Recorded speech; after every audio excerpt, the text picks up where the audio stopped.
মনে হচ্ছে বাংলাদেশে আমরা সবাই সুখের দিনে দাঁড়িয়ে আছি, দুঃখের দিনের কথা আমরা ভুলে গিয়েছি। আমরা ভুলে গিয়েছি আয়নাঘরের কথা, আমরা ভুলে গিয়েছি আওয়ামী লীগের নির্যাতন নিপীড়ন, দীর্ঘ ফ্যাসিবাদী শাসনের অত্যাচারের কথা। আমরা এখন পরস্পরের বিরুদ্ধে লড়ছি।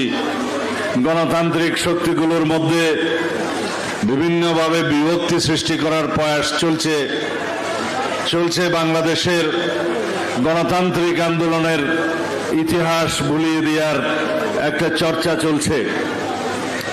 এটি আরেকটি ষড়যন্ত্র।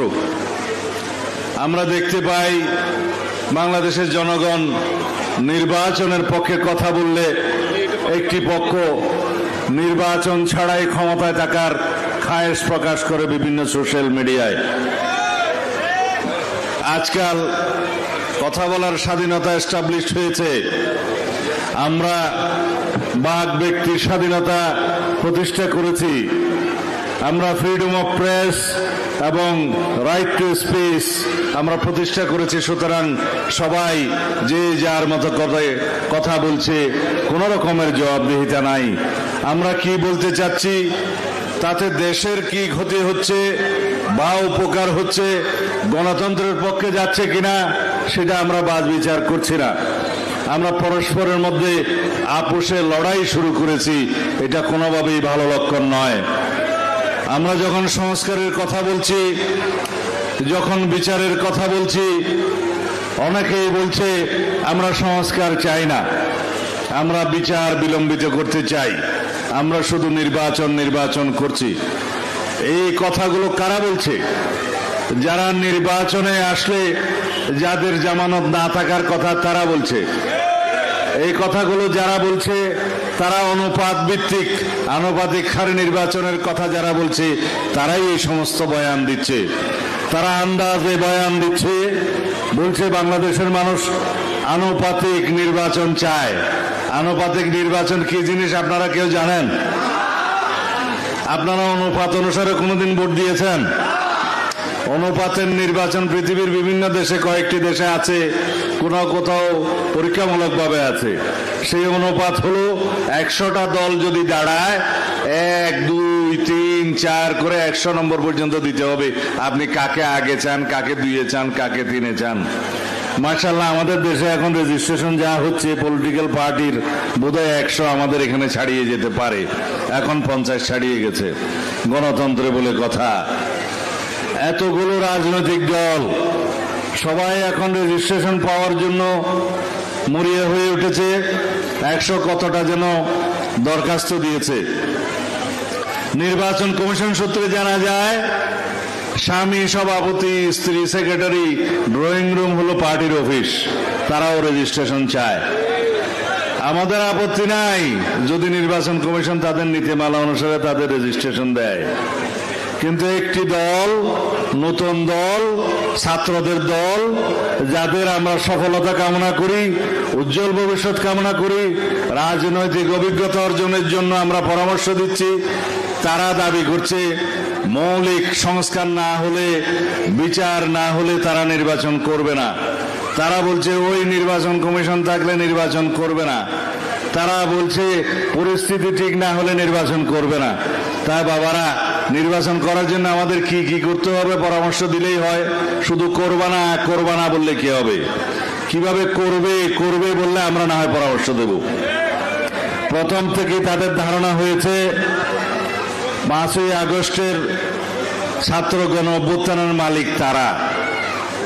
বাবারা, এই আইডিয়া তো শেখ মুজিবের আইডিয়া। শেখ হাসিনা বলতো মুক্তিযুদ্ধের চেতনার পুরোটাই ওরা হচ্ছে কন্ট্রাক্টর। মুক্তিযুদ্ধের চেতনা বিক্রি করতে করতে করতে আওয়ামী লীগ শেষ পর্যন্ত মুক্তিযুদ্ধের মতো করেই তাদেরকে বাংলার মানুষ বাহির করে দিয়েছে। এই চেতনা বিক্রি করবেন না।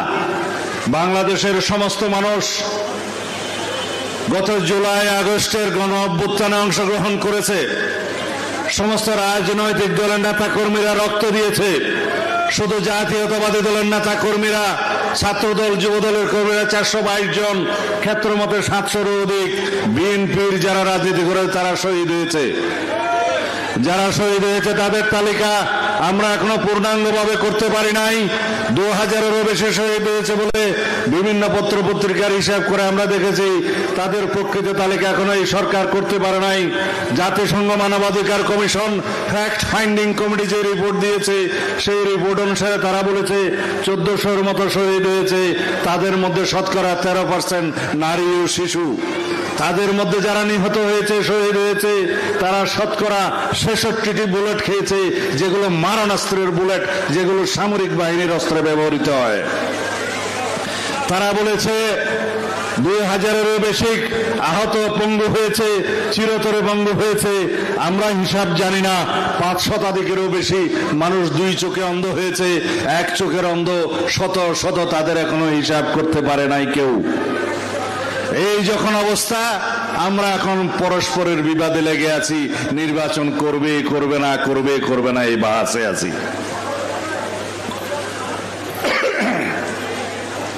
আর কয়েকটি দল সোহরাওয়ার্দী উদ্যানে জনসভা করেছে, বলছে সংসদের নিম্ন কক্ষেও অনুপাত চাই, উচ্চ কক্ষেও অনুপাত চাই। অনুপাত ছাড়া নাকি বাংলাদেশে নির্বাচন হবে না। যারা এই কথা বলছে তারা একটা চোরের দল। যারা 16 বছর আওয়ামী লীগের সাথে ছিল, আওয়ামী লীগের সমস্ত নির্বাচনকে বৈধতা দেওয়ার জন্য হাত পাকা দিয়ে বাতাস করেছে। তারা বলছে বাংলাদেশের নির্বাচন নাকি অনুপাত হারে হতে হবে উভয় কক্ষে। জিন্দেগিতে কোন নির্বাচনে তারা কখনো একটি আসনও পায় নাই, একটা মেম্বার চেয়ারম্যানও হইতে পারে নাই। শেষ পর্যন্ত একটা সিটি কর্পোরেশনের নির্বাচনে আওয়ামী লীগের অধীনে নির্বাচনে গিয়েছে, সেই নির্বাচন আমরা বর্জন করেছিলাম। সেখানে একটা দমতম বারক শহীদ হয়ে গিয়েছে। আমরা সবাই আমাদের সকলের দাঁত হেফাজত করুক, আমিন। তা আমরা বলেছি, যারা আপনারা আওয়ামী লীগের সহযোগী ছিলেন, আরো কিছু কিছু দল, 14 দলের নামে যারা সারা বছর সারা যুগ আওয়ামী লীগের সহযোগিতায় ছিল, তাদের ফ্যাসিবাদী শাসন ব্যবস্থা দীর্ঘায়িত করার জন্য তারা সব সময় তাদের অন্তর্ভুক্ত ছিল। কখনো 14 দলের নামে, কখনো 13 দলের নামে, কখনো বিভিন্ন রকমের দলের নাম, আমি নাম নেব না। তারা এখন সংস্কার কমিশনে এসে বড় বড় কথা বলছে। সারাদিন আলোচনা করে খানা পিনা খায়, সন্ধ্যাবেলা চলে যায়, কিন্তু কোনো সিদ্ধান্ত হয় না। এইভাবে আমি বলেছিলাম, যদি সংস্কারের আলোচনা চলতে থাকে, কবে সংস্কার একত্রিত করে সনদ সই হবে সেটা আমরা এখনো দেখতে পাচ্ছি না। আমরাই সবচাইতে বড় প্রবক্তা এই সংস্কারের। আমরা 31 দফা প্রণয়ন করেছি। এই সরকার দায়িত্ব নেওয়ারও আরো 1-1.5 বছর আগে আমাদের নেতা জনাব তারেক রহমান জনসভার মধ্য দিয়ে সেই 31 দফা জাতির সামনে উপস্থাপন করেছেন। সেই 31 দফার বাইরে এমন কোন প্রস্তাব নাই, এখন নতুনভাবে আলাপ হচ্ছে। তবে আমরা এই সংস্কার প্রস্তাবগুলোর একদম বিস্তারিত পরিকল্পনা প্রণয়নের কাজে আছি। এক একটি দফার অধীনে বিশাল বিশাল পরিকল্পনা আমরা এখন প্রয়োগ করছি।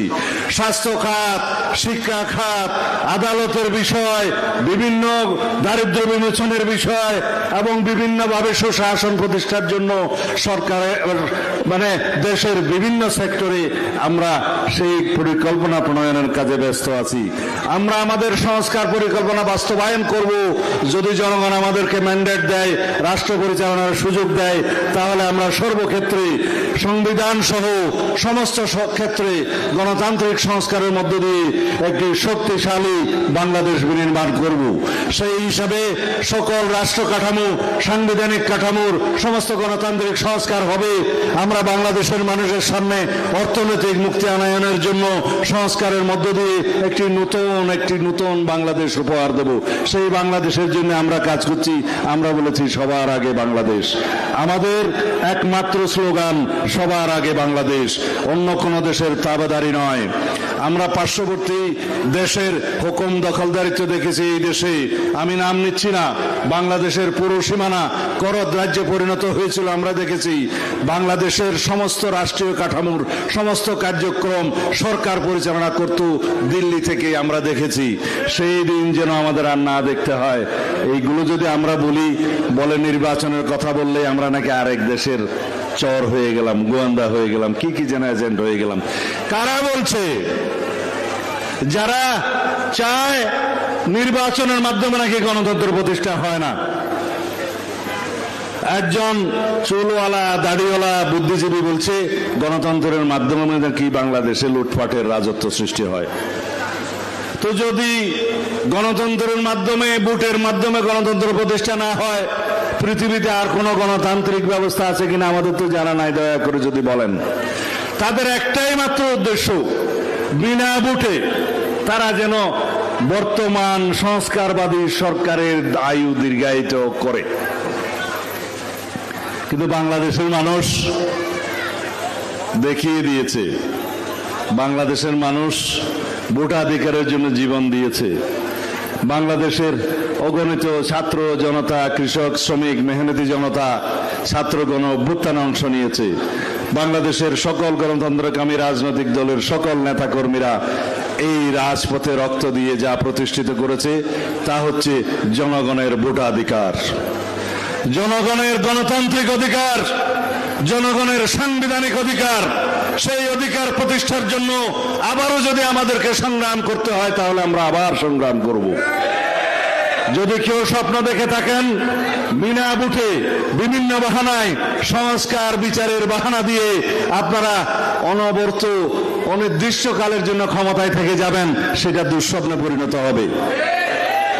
বিভিন্ন রকমের কথা শুনি সংস্কার হচ্ছে একটি চলমান প্রক্রিয়া, মধ্যমেয়াদী সংস্কার, দীর্ঘমেয়াদী সংস্কার হবে। কিন্তু আমরা বলেছি এখনই তাৎক্ষণিক স্বল্পমেয়াদী সংস্কার করে নির্বাচনের জন্য যা যা প্রয়োজন সেই সংস্কারগুলো সাধন করে নির্বাচন দিতে হবে অতি শিগগির। শুধুমাত্র এই এক বছরের ভিতরে যদি সংস্কার সাধন হয়ে যায় তাহলে বাংলাদেশে যারা রাষ্ট্র পরিচালনা করছে অথবা যারা এটা কথা বলছে তাদেরকে বলবো, আপনারা জানেন না রাষ্ট্র কিভাবে চলে। পৃথিবীর ইতিহাস বলে প্রতি প্রায় 16 থেকে 20 বছর অন্তর অন্তর সংবিধানে বিভিন্ন রকমের সংশোধনী আসে। এই পর্যন্ত ভারতের সংবিধান 93 কি 95 বার পরিবর্তন হয়েছে। আমেরিকার সংবিধান প্রণয়নের পরে এই পর্যন্ত 27 বারেরও বেশি পরিবর্তন হয়েছে। পৃথিবীর বিভিন্ন দেশে সমাজের প্রয়োজনে, মানুষের প্রয়োজনে সামাজিক বিবর্তনের মধ্য দিয়ে যেতে হয়, সংস্কারের মধ্য দিয়ে যেতে হয়। বাংলাদেশে যত কিছু সাংবিধানিক সংস্কার হয়েছে বিএনপির হাত ধরে এসছে। আমি বলতে পারি আপনাদেরকে, সময় বেশি নেই, যারা চতুর্থ সংশোধনীর কথা বলেন বাকশাল, সেই বাকশালকে বিলুপ্ত করে 1969 সালে 1979 সালে পঞ্চম সংশোধনের মধ্য দিয়ে শহীদ রাষ্ট্রপতি জিয়াউর রহমান প্রথম বৈপ্লবিক সংস্কার করেছে সংবিধানে, সেটা বহুদলীয় গণতন্ত্র প্রবর্তনের মধ্য দিয়ে। তিনি জাতীয় পরিচয় দিয়েছেন বাংলাদেশি জাতীয়তাবাদ উপস্থাপনের মধ্য দিয়ে। দেশনেত্রী বেগম খালেদা জিয়া দ্বাদশ সংশোধনের মধ্য দিয়ে তিনি এখানে পার্লামেন্টারি টাইপ অফ গভর্নমেন্টের সংসদীয় রাজনীতির পরিবর্তন করেছেন, প্রবর্তন করেছেন। ত্রয়োদশ সংশোধনের মধ্য দিয়ে এই দেশে কেয়ারটেকার ব্যবস্থা প্রচলন করেছেন। এইভাবে অবিরাম রাষ্ট্রীয়, সাংবিধানিক, গণতান্ত্রিক এবং উন্নয়নের প্রগতির জন্য যত রকমের সংস্কার সাধন হয়েছে আমাদের বিএনপির, বাংলাদেশ জাতীয়তাবাদী দলের হাত ধরে হয়েছে, শহীদ রাষ্ট্রপতি জিয়াউর রহমানের হাত ধরে হয়েছে, দেশনেত্রী বেগম খালেদা জিয়ার হাত ধরে হয়েছে। সুতরাং বন্ধুগণ, আহ্বান করব আগামী দিনে যে গণতান্ত্রিক বাংলাদেশ আমরা পেতে যাচ্ছি, বিনির্মাণ করার আমাদের শপথ আছে, শহীদের রক্তের শপথ আছে, গণ অভ্যুত্থানের আকাঙ্ক্ষা আছে, সারা বাংলাদেশের মানুষের প্রত্যাশা আছে।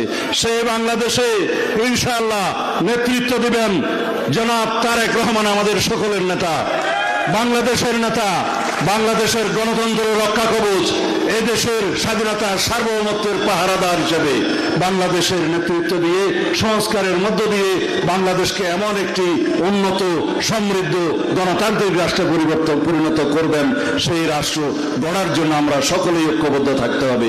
ঐক্যই আমাদের শক্তি। যে ঐক্য গড়ে উঠেছে ফ্যাসিবাদ বিরোধী জাতীয় ঐক্য, সেই ঐক্যকে আমরা সমুন্নত রাখবো, সেই ঐক্যকে আমরা শক্তিতে পরিণত করি এবং সেই ঐক্যকে সামনে রেখে আমরা নতুন বাংলাদেশ, সমৃদ্ধ বাংলাদেশ, আমাদের সবার আগে বাংলাদেশ নীতি বাস্তবায়ন করবো ইনশাআল্লাহ।